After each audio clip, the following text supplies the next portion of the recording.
Imaginez cela, vous faites face à une tempête de menaces et d'attaques publiques et pourtant vous tenez bon. Pour Jack Smith, ce n'est pas une hypothèse, c'est sa réalité. En tant que procureur principal enquêtant sur Donald Trump, la bravoure de Smith a été mise à l'épreuve encore et encore. Mais ce qui s'est vraiment passé lorsqu'il s'est présenté devant le Congrès en 2026, ce n'était pas qu'une simple audition, c'était un moment de vérité. Voici le choc. Le témoignage de Smith a révélé qu'il n'allait pas céder. Même face aux menaces incessantes de Trump, qui l'a traité de marxiste radical de gauche et a exigé qu'on l'investigue, Smith est resté droit dans ses bottes. Ce n'était pas juste une autre audition. C'était un tournant. Et pourquoi cela vous concerne-t-il? Parce que ce qui se passe ensuite pourrait bouleverser tout ce que l'on pensait savoir sur la responsabilité aux États-Unis. Restez avec moi car nous allons décortiquer chaque détail explosif de ce témoignage. Maintenant, pourquoi est-ce si important? Ce n'est pas juste une bataille entre Jack Smith et Donald Trump. C'est bien plus vaste. Ce que nous avons vu aujourd'hui au Congrès, c'est l'affrontement entre une vision de la justice, une vision du droit et une autre qui cherche à tout manipuler. Jack Smith, un homme qui incarne l'intégrité, se trouve dans une position où chaque mouvement, chaque décision qu'il prend est scrutée sous un microscope. Mais il n'est pas seul dans cette lutte. C'est l'ensemble de notre système judiciaire qui est mis à l'épreuve. Et ce n'est pas la première fois que nous voyons ce genre d'affrontement. En fait, ce moment s'inscrit dans un schéma plus large. Une lutte de pouvoir où des menaces et des intimidations sont devenues monnaie courante. L'audition d'aujourd'hui nous a montré que derrière ces attaques personnelles, il y a une volonté de démanteler les institutions que nous pensions inviolables. Vous vous demandez peut-être jusqu'où tout cela peut-il aller? Que se passera-t-il si ce genre de pression continue à monter? Jack Smith a fait une déclaration qui a frappé fort. « Je ne serai pas intimidé ». C'était plus qu'une simple réponse. C'était un défi lancé à tout un système. Le procureur a clairement dit que même face aux menaces incessantes de Trump, il ne reculerait pas. Et voici ce qui fait toute la différence. Ces menaces, ce n'étaient pas seulement des mots. Ce sont des actes qui ont le pouvoir de faire vaciller des carrières, de briser des vies. Mais Smith a continué, armé de preuves irréfutables.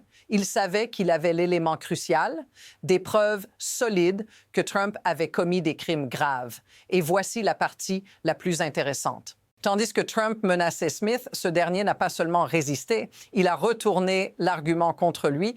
La vérité, ce n'est pas que Smith craint d'être poursuivi. Non, il savait que l'attaque contre lui faisait partie d'un plan bien plus large pour détourner l'attention. Et ce que personne ne veut admettre, c'est que ces attaques sont une forme de manipulation, une tentative de souiller l'image des gens qui osent dire la vérité. Mais Jack Smith ne se laisse pas faire. Mais attendez, ce n'est pas tout. Ce qui est vraiment en jeu ici, c'est bien plus que des accusations contre Donald Trump ou même contre Jack Smith. C'est un phénomène bien plus vaste, un signal inquiétant pour l'avenir.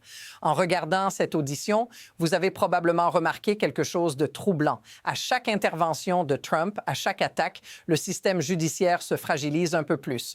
Ce qu'on ne vous dit pas assez, c'est que la justice elle-même est désormais sous pression. Trump, en manipulant le discours public, n'attaque pas seulement des individus, il attaque le fondement même de la justice. Et c'est là que ça devient vraiment inquiétant, car ce n'est pas un simple cas isolé. Nous avons assisté à une normalisation de cette attaque contre les institutions. Ce qui semblait impensable il y a quelques années, voir une figure publique détruire des institutions sans crainte, est devenu une réalité quotidienne. Mais voici le plus choquant. Cette normalisation va plus loin. Si cette dynamique continue, imaginez où cela nous mène. Quel genre de société allons-nous devenir si ce processus se poursuit? Les conséquences de cette guerre contre Jack Smith et la justice sont bien plus profondes qu'on ne veut l'admettre. Cette bataille n'est pas seulement une question de bien et de mal, de droite ou de gauche, mais de ce que nous sommes prêts à tolérer dans notre société. Lorsque les institutions sont attaquées de manière aussi directe, ce sont les citoyens qui en pâtissent en fin de compte. L'indépendance de la justice est la colonne vertébrale de notre démocratie. Si cette colonne commence à céder, que reste-t-il? Chaque attaque contre un procureur, chaque tentative de manipulation de l'opinion publique affaiblit encore davantage cette indépendance. Pensez-y, ce n'est pas une théorie, c'est la réalité. Jack Smith tout comme d'autres figures du système judiciaire, est confronté à une pression extrême. Pourtant, il persiste. Mais comment réagissent les citoyens ordinaires face à cette situation?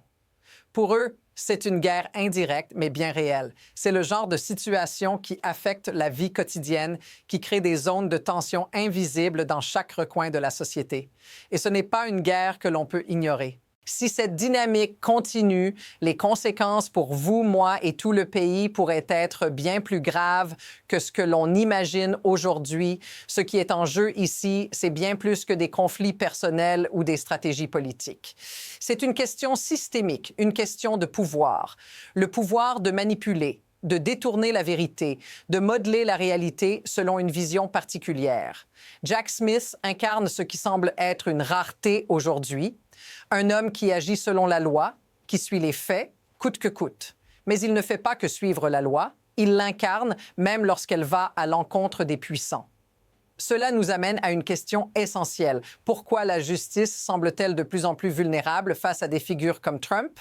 La réponse n'est pas simple, mais elle repose sur un équilibre fragile entre la vérité, la transparence et le pouvoir. Ce que Trump a commencé à faire avec ses attaques répétées, c'est de réduire cette fragile indépendance à néant. En attaquant les institutions, en menaçant les individus comme Jack Smith, il crée une atmosphère où l'impartialité de la justice n'a plus sa place. Il s'agit ici de déstabiliser un système entier, un système qui repose sur la présomption d'égalité devant la loi. Et si ce système échoue, qu'est-ce qui nous reste? Et c'est là que les choses deviennent vraiment incertaines. Si cette dynamique se poursuit, que se passera-t-il pour l'avenir de notre système judiciaire? Nous pourrions voir deux trajectoires possibles. L'une d'elles est une justice érodée, où les attaques constantes, les pressions politiques et les manipulations médiatiques finissent par avoir raison des fondements mêmes de l'équité et de l'impartialité. Dans ce scénario, les institutions se délitent progressivement et chaque décision judiciaire devient sujette à des influences extérieures. Si cela se concrétise, il n'y a plus de recours, plus de protection. Mais l'autre trajectoire, bien qu'incertaine, est celle où la justice, malgré tous les obstacles, trouve un moyen de résister. Jack Smith, bien qu'isolé et sous attaque, représente une résistance essentielle. Si des figures comme lui réussissent à maintenir le cap, si des institutions peuvent encore trouver le courage de faire face à ces pressions, il pourrait y avoir un retournement. Mais ce retournement dépendra d'une chose fondamentale: la capacité du système à rester intact face à une campagne de déstabilisation sans précédent. Et cela, c'est loin d'être garanti. Au final, il y a une leçon fondamentale à tirer de tout cela. Ce n'est pas seulement une histoire de Jack Smith ou de Donald Trump, c'est une histoire de ce que nous sommes prêts à accepter en tant que société. Si nous permettons que la vérité soit mise à mal, si nous laissons des figures comme Trump manipuler le système à leur guise, alors nous risquons de perdre bien plus que des procès ou des batailles politiques. Nous risquons de perdre ce qui fait de nous une nation de loi, une nation où la justice est censée être au-dessus de tout. Mais voici l'idée qui change tout. Il n'est pas trop tard. Les menaces contre la justice, contre des individus comme Jack Smith, peuvent être puissantes, mais elles n'ont pas encore triomphé. Si vous êtes inquiet de la direction que prend ce pays, vous n'êtes pas seul. C'est à nous tous de rester vigilants, de ne pas laisser la justice s'effondrer sous la pression. Restez informés, continuez à poser des questions et n'oubliez jamais ce qui est en jeu. Abonnez-vous pour continuer à explorer l'impact de ces luttes sur notre avenir et pour rester au cœur de l'analyse de ce qui se joue en coulisses. Parce que tout ça, ce n'est que le début.